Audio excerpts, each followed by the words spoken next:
Hello and welcome into another edition of Business Beat. I'm your host, Trent McGee. Business Beat is a member service offered to you by the Greenville-Pitt County Chamber of Commerce, and we have a great show lined up for you today as we learn more about a one-of-a-kind retirement community coming to Greenville, and it's one we've heard about for a long time, Springshire Retirement Community. I'm pleased to be joined by the president of Retirement Living Associates, David Ammons. David, good to see you. Thanks for being here. Thank you, Trent. Nice to meet you. Glad to have you here. Nice to meet you. Talk to us about how you got involved with Springshire and your background in retirement living. I will do that. I've been in the retirement industry a long time.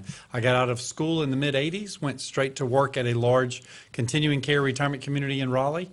Over the past 30 years, we've expanded that from our one campus, which was Springmore Retirement Community, into several others. We have communities now in Cary and in the Asheville market and in Georgia, and we're building one now in Florida. So we're also involved in South Carolina. So we have a lot of things going on, but Greenville and Springshire has always been a special draw for us. Kyle Dilday is a gentleman that has worked with me for a long time. He's from Ahoskie.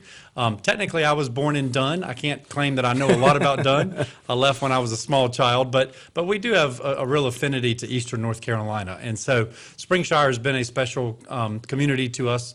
You mentioned for a long time. I know we're going to address a little bit how long it's been and where we've been and some of those things, but it's a real special opportunity for us to take what we think we've learned in the industry for a long time and bring that to Greenville and bring that to Springshire. And you mentioned, David, some of the locations you guys are involved with and where you are right now. Yes. So your footprint is it's wide. I mean, you guys are all over the place. It is. We say that we're southeast. We're in North Carolina, South Carolina, Georgia, and Florida. We're currently working on a project, though, in West Virginia, so I think that might stretch the definition of southeast a little bit. But generally, that's what we try to do. We've done consulting across most of the United States, frankly. But as far as ongoing and management and development work, we try to stay reasonably close. Well, let's go back to Springshire and what makes Greenville the right place for this kind of retirement community. Well, there's sort of the official answer, and then there's the more fun answer. The more fun answer, we'll start with that, is Dr. Bob Dayton and Dr. Ed Clement were good friends of mine for a long time. I knew their mothers when they were at Springmore a long time ago, and so they regularly reminded us, as have lots of people, that Greenville would be a great place. The model that the hospital has here in Greenville we think is great, to be a center or a core, if you will, and then have spokes off of that. So as we looked at the circle that everybody's familiar with, Rocky Mount, Tarboro, Washington, New Bern, Goldsboro, Kinston, et cetera. We just felt like Greenville was the right center of those, brought the right combination. What we look for when we're trying to place a retirement community is the combination of shopping and cultural and medical. And we really believe that Greenville did that. And so we're very excited about the location, very excited to be a part of Eastern North Carolina. I mean, you look at the location specifically off of Highway 43, what was attractive about that area for Springshire? Well, I looked a lot at southern part of Pitt County, and I'm familiar with Winterville and a lot that's been going on down in that area and even going towards New Bern.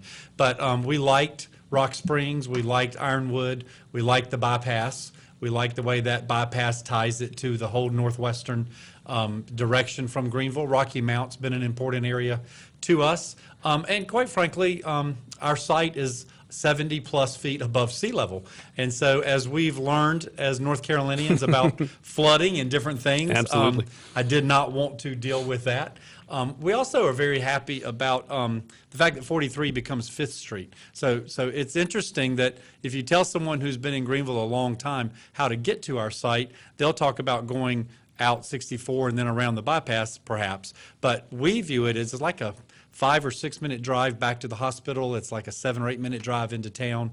We really just thought that brought the right combination. One point I would share is, to be honest, when we first picked Greenville, we identified 4 or 5 sites. And this was one of them, but not necessarily my leading one. And we did some focus groups with different people, and it was all but unanimous. Everyone that we talked to said, we really think Highway 43 and that part of town is where it's growing, where things are going. It gave us the access to downtown. Couldn't agree more. We're speaking with David Ammons, the president of Retirement Living Associates. And David, I think the $1 million question is, when do you guys plan on opening up up to the community? Well, building a retirement community, because of the regulation and because of the Department of Insurance oversight, really becomes a community or a village, if you will, effort. We have to, by statute, pre-sell 50% of our units. Our lender wants us to pre-sell a higher number than that, closer to 70, 75%.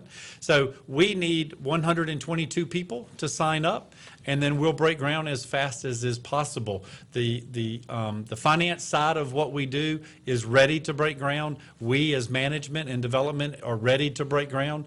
I know some of the people that have been on our list are very much ready for us to break ground, and I appreciate their patience.